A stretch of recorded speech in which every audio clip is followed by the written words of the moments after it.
Good morning students. I am present today video old chapter.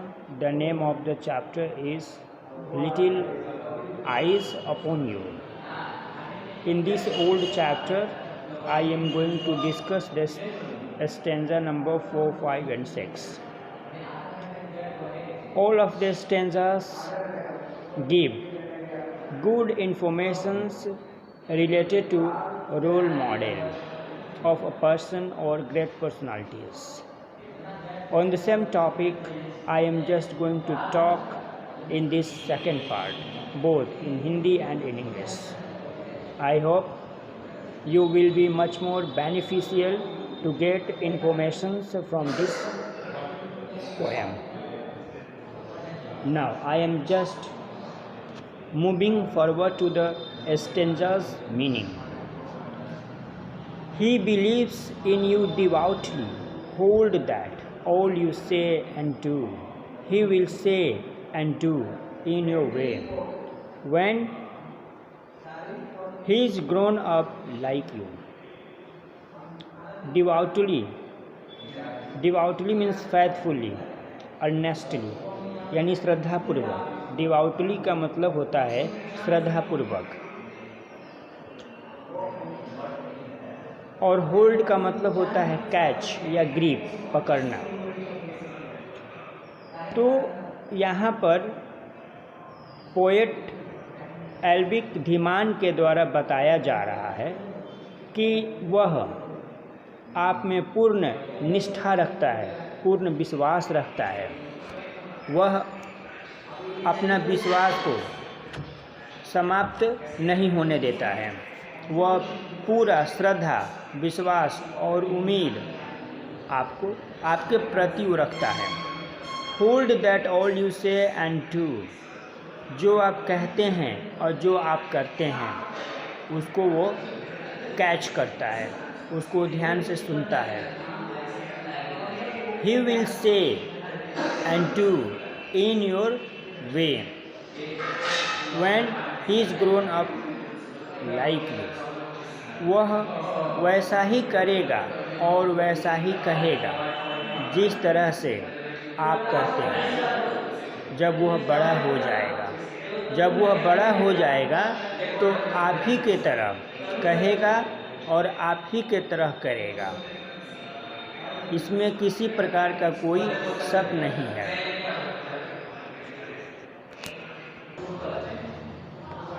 तो इस fourth stanza में poet ने बताया है कि कोई भी पर्सन जब किसी का रोल मॉडल होता है तो वह व्यक्ति उसके हर एक पद चिन्हों पर चलने की कोशिश करता है. वो वैसा ही करता है जैसा कि उसका जो कोच है, जो उसका टीचर है, जो उसका आइकॉन है, जैसा वह करता है वैसा ही वह करता है. और वह उसी रास्ते पर चलता है, वह उसी रास्ते का फॉलो करता है जिस रास्ते पर उसका टीचर, उसका कोच, उसका लीडर चलता है. यानी जिस चीज़ को वह अपने जीवन में बहुत अधिक महत्व देता है, जिसको अपने जीवन में अधिक उतारता है, जब वह बड़ा हो जाएगा तो वो उसी तरह से करता है. Stanza number 5. There's a wide eyed little fellow. वो जो लिटिल फेलो है उसकी जो आँखें होती है वो काफ़ी चौड़ी होती है, विस्तृत होती है. Who believes you are always right. जो आप पर पूर्ण रूप से आँख बंद करके विश्वास करता है कि आप सही हैं, आप गलत नहीं हैं. पूर्ण रूप से आप पर वो विश्वास करता है. And his ears are always open. और उसकी जो कान है वो हमेशा खुली रहती है, यानी हर वक्त वो कॉन्शस रहता है और आपकी बातों को वो ध्यान से सुनता है. And he watches day and night, और हर दिन वो आपको देखता है, वो आपका कॉपी करता है, दिन रात आपको देखता है, आपकी कॉपी करता है, आपका वो नकल करता है। यूँ कहें कि आपके जो तस्वीर है उसका वो रिहर्स करता है, जस्ट आपकी तरह बनने की वो कोशिश करता है। तो इस 5वें स्टेंजा में पोएट ने ये बताया है कि उस दोस्त की जो छोटी छोटी जो आँखें हैं, जो कि चौड़ी है, वह बिल्कुल आप पर टिकी हुई है कि आप किस तरह से किसी चीज़ को करते हैं, उसको देखने के लिए उसकी आंखें जो है पूर्ण रूप से आप पर टिकी हुई रहती है। वह आंख बंद करके आप पर विश्वास करता है, आप जैसा करते हैं उसको वह देखता है और एकदम आंख और कान बंद करके आप पर भरोसा करता है। उसकी जो कान है वो हमेशा खुली रहती है, हमेशा चेतन की अवस्था में होती है, और वह उन तमाम चीज़ों का अवलोकन करता है जिस चीज़ को आप करते हैं। अब last stanza number 6। You are setting an example every day in all you do for the little boy who is waiting to grow up to be like you. You are setting an example, अब आप क्या होते हैं, उसके लिए एक उदाहरण होते हैं, उसके लिए एक इलुस्ट्रेशन होते हैं, उसके लिए एक एग्जाम्पल होते हैं, जो हर दिन every day in all you do, जो आप करते हैं उसका कॉपी वो हर दिन करता है, हर दिन उसका नकल करता है, वो हर दिन उसको उसी रूप में करने की कोशिश करता है। For the little boy who is waiting to grow up be like you, और वह छोटा सा बालक, वह छोटा सा लड़का जो है वह इंतज़ार करता है, वह इंतज़ार करता है कि वह कब बड़ा होगा और आपके द्वारा अपनाए गए रास्ते पर चलेगा, यानी आपके द्वारा बतलाए गए रास्तों पर चलने के लिए वो हमेशा जो है वो तैयार रहता है, और वह उस दिन का वह इंतज़ार करता है जिस दिन वह बड़ा हो जाए और आपके द्वारा बताए हुए रूल पर चले, आपके द्वारा बताया गया जो मार्ग है, जो पथ है, उस पर वह चलने की कोशिश करें।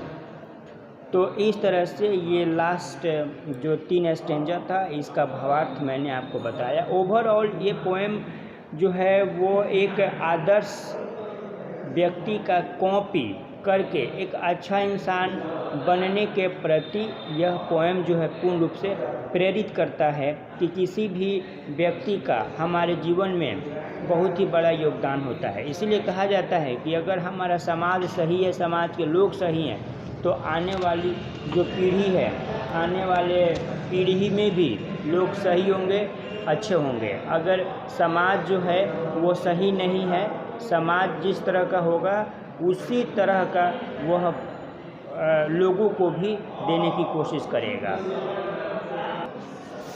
अब इस पोएम में एक फिगर ऑफ स्पीच वर्ड आया है, उसको आप समझें। एक अलंकार का प्रयोग किया गया है और उस वर्ड का नाम है रिफरेन।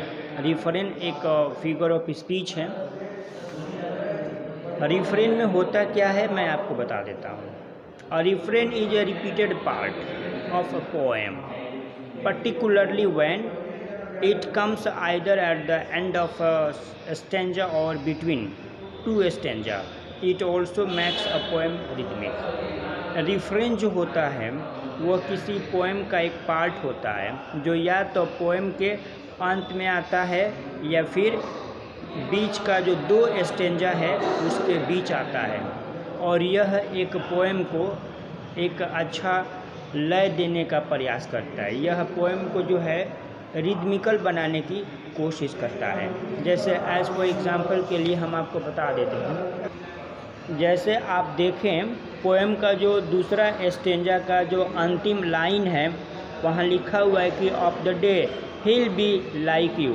तो यहाँ पर हुआ कि बी लाइक यू एक बार आया, फिर आप चौथे स्टेंजा के आप लास्ट में देखें, चौथे स्टेंजा के लास्ट में भी है कि अप लाइक यू, यानी ग्रॉन अप लाइक यू। तो चौथे स्टेंजे के लास्ट में भी लाइक यू का प्रयोग किया गया है। फिर आप छठे स्टेंजा के लास्ट में देखें तो छठे स्टेंजा के लास्ट में भी लिखा हुआ है बी लाइक यू। ठीक है, तो इस तरह से बी लाइक आपके दूसरे स्टेंजा में है, बी लाइक तीसरे स्टेंजा में है, तीसरे नहीं चौथे स्टेंजा में है, और फिर छठे स्टेंजा में है। यानी बी लाइक का प्रयोग 3 बार जो है इस पोएम में किया गया है। तो ये जो आर्ट है, ये जो टेंडेंसी है, इसी आर्ट को और इसी टेंडेंसी को रिफरेंस जो है वो कहा जाता है। रिफरेंस के अंतर्गत किसी वर्ड का रिपीटिशन जो होता है वो पोएम में कई बार होता है। तो इस तरह से इस पोएम का हिंदी एक्सप्लेनेशन इस पोएम का हिंदी एक्सप्लेनेशन मैंने आपको बता दिया है। उम्मीद है आपको यह पोएम समझ में आ गया होगा। Thank you and have a good day.